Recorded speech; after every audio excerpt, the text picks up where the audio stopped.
오늘의 큐티 말씀은 마가복음 3장 20절부터 35절입니다. 제목 무너지는 나라, 세워지는 나라.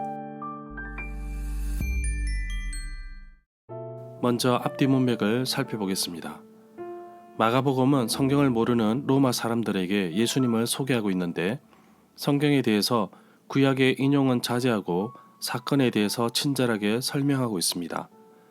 특히 로마 황제의 핍박을 당하는 로마 성도들에게 예수님이 말씀하신 십자가의 고난을 강조하고 있습니다. 예수님이 가시는 곳마다 사람들이 많이 모여들었습니다. 특별히 안식일에 회당에서 가르치시고 병자도 고치셨는데 율법학자들은 시비를 걸기도 하였습니다. 마가복음 3장에서 안식일에 한 손 마른 사람을 치유하십니다. 그런데 안식일에 병고침에 대해서 불쾌하게 생각하는 바리새파 사람들과 헤롯 땅 사람들은 단합하여 예수님을 죽일 계획도 세웠습니다. 수많은 사람들 때문에 12명의 제자들을 뽑았습니다. 예수님께서 집으로 오셨지만 많은 사람들도 함께 모여들었습니다. 식사할 겨를도 없었습니다. 예루살렘에서 율법 학자들이 왔습니다. 예수님이 기적을 일으킨 것은 사실이지만 신성 모독에 대해서 지적하고 있습니다. 율법 학자들은 예수님이 귀신의 힘을 빌려 귀신을 내쫓는다는 결론을 내립니다. 예수님은 모든 것은 용서받을 수 있으나 성령님을 모독하고 거절하는 사람은 죄를 용서받을 수 없다고 하십니다. 그리고 예수님은 진정한 가족이 무엇인지 말씀하고 있습니다. 누구든지 하나님의 뜻대로 행하는 사람이 바로 진정한 가족이라고 말합니다. 문단을 나눠보겠습니다. 20절부터 30절은 사람들이 예수님께 귀신이 들렸다고 말함. 31절부터 35절은 예수님의 진정한 가족. 20절에 보면 예수님과 바알세불 논쟁이 나옵니다. 마가복음 3장 20절부터 27절, 마태복음 12장 22절부터 30절, 누가복음 11장 14절부터 26절에 나옵니다. 식사할 겨를도 없이 사람들이 모여들었습니다. 예수님에 대한 소문이 많이 퍼졌고 예수님은 인기나 환호보다는 소외된 자들, 병든 자들을 돌보시고 치유하셨기 때문에 사람들이 모여든 것입니다. 여기서 집은 아마도 가버나움에 있는 집을 의미하는 것으로 봅니다. 21절에 보면 예수님의 친족들이 예수님의 소식을 듣고 붙잡으러 나왔는데 그것은 예수님께서 미쳤다고 들었기 때문입니다. 예수님의 연설과 행동은 이제까지 들을 수 없었던 새로운 것이었습니다. 그래서 그의 가족들은 종교적인 광신으로 생각하였으며 신학자들은 더욱 날카롭게 악마의 일이라고 지칭하였다고 합니다. 22절에 보면 예수님의 친족들도 예루살렘에서 내려온 서기관들도 예수님이 바알세불에 집혀 귀신을 쫓아낸다는 소문을 들었기 때문입니다. 여기에서 바알세불에 대해서 알아보겠습니다.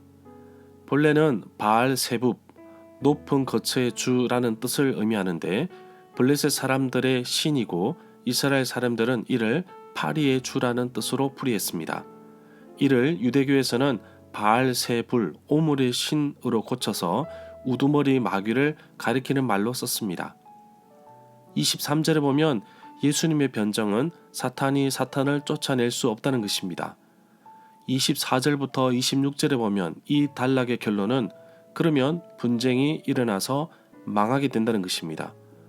23절부터 27절 단락에 보면 예수님의 비유가 처음으로 나옵니다. 예수님과 더불어 사탄의 나라 안으로 사탄을 이기는 힘을 가지신 분이 뚫고 들어가셨습니다. 세례 요한이 알렸던 더 능력 많으신 이는 악마에 대하여 스스로를 그러한 분으로 입증하십니다. 28절에 보면 예수님께서 친척들에게 대답은 34절부터 35절에 나오지만 서기관들에게는 28절부터 29절로서 답변하십니다. 29절의 난해한 말씀은 누구를 겨냥한 것인가? 그것은 모든 것을 다 알고 있다고 확신하며 하나님 앞에서 만사가 다 잘 되어 있다고 확신하는 자들로 봅니다. 28절 9절에서 말하는 모든 모욕하는 일은 하나님을 모욕하는 일로 번역할 수도 있습니다. 30절에 보면 이 구절에 더러운 귀신이 들렸다 함이르라 말은 아마도 사람들이 예수님을 미쳤다고 비난한 3장 21절을 가리키는 것으로 보고 있습니다. 31절에 보면 앞서 예수님의 친족들이 찾아왔었습니다. 이제 예수님의 가족들이 직접 찾아왔습니다. 이 구절에서 동생들은 형제들로 해석하고 있습니다. 예수님의 모친과 동생들이 나오는 본문은 마가복음 3장 31절부터 35절, 마태복음 12장 46절부터 50절, 누가복음 8장 19절부터 21절에 나옵니다. 예수님의 친족들이 찾아왔는데 이 일에서 예수님의 가족들이 약 48km 떨어진 나사렛에서 예수님을 붙들러 나왔다고 하는 3장 21절에서 시작한 이야기가 계속 이어지고 있습니다. 32절에 보면 예수님의 가족이 소개됩니다. 여기서 동생이라고 표현된 사람이 있는데 바로 유다입니다. 그는 넷째로 태어났고 처음에는 예수님의 사역에 대해서 이해를 못했으나 나중에 이단에 대해 경고하는 유다서를 쓰게 됩니다. 33절부터 35절 단락에서 예수님이 가르쳐 주신 가족은 바로 하나님의 뜻대로 행하는 자입니다. 31절부터 35절 단락에서 누구든지 하나님의 뜻에 길을 열고 마음을 여는 사람은 예수님께 속합니다. 가족 소속이나 민족 소속 그 자체는 이를 보증해 주지 않았습니다. 절마다 상세한 설명과 구절 해석, 핵심 내용과 중심 줄거리는 네이버 블로그에 올려져 있습니다. 내게 주시는 교훈입니다.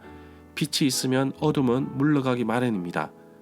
예수님의 사역이 확장될수록 사탄의 영역은 줄어들 수밖에 없습니다. 영적인 전쟁이지만 이미 예수님께서 이기신 싸움을 우리가 싸우기에 우리는 능히 이길 수 있으며 그 승리를 주신 하나님께 감사할 수밖에 없습니다. 어떠한 죄라도 용서하시고 성령님을 통하여 저를 깨우쳐 주시고 또한 회개함으로 하나님께 나갈 수 있도록 길을 열어주신 것에 대해 감사드립니다. 정말 하나님의 뜻대로 행하는 자가 될 수 있도록 나의 삶을 되돌아보며 하나님 앞에 바로 서 있기를 원합니다. 귀신의 힘을 입어 귀신을 쫓아내는 것이 가능하기에 오늘 본문에도 예로 등장하는 것을 볼 수 있습니다. 강한 것이 약한 것을 쫓아내는 것이 당연하다면 전지전능하신 하나님께서 이 모든 만물을 주관하시기에 가장 강하고 능하신 분이십니다. 내가 믿고 신뢰하는 하나님께서 나의 모든 삶을 지켜주시고 악한 영들, 악한 세력들로부터 보호하여 주옵소서. 무엇보다도 나 자신이 하나님 말씀 가운데 바로 서 있을 때, 내가 하나님 말씀으로 무장해 있을 때 어떠한 영적인 공격에도 이길 수 있다는 사실을 깨닫고 늘 하나님 말씀을 붙잡고 살아가게 하옵소서. 정말 가족이 무엇인지 다시금 생각하게 합니다. 하나님 나라를 세우는 가운데 참된 가족으로 교회 공동체를 주심을 감사드립니다. 서로 섬기고 아끼며 혈연의 연결보다 더 끈끈한 형제로 하나님 나라 확장에 함께 들어지기를 원합니다. 또한 매일 성경 묵상으로 함께 은혜를 나누며 동력하는 귀한 공동체를 주심에 감사드립니다. 하나님 말씀으로 인하여 함께 즐거워하고 함께 기뻐하며 하나님을 기쁘시게 하는 아름다운 공동체로 성장하게 하옵소서.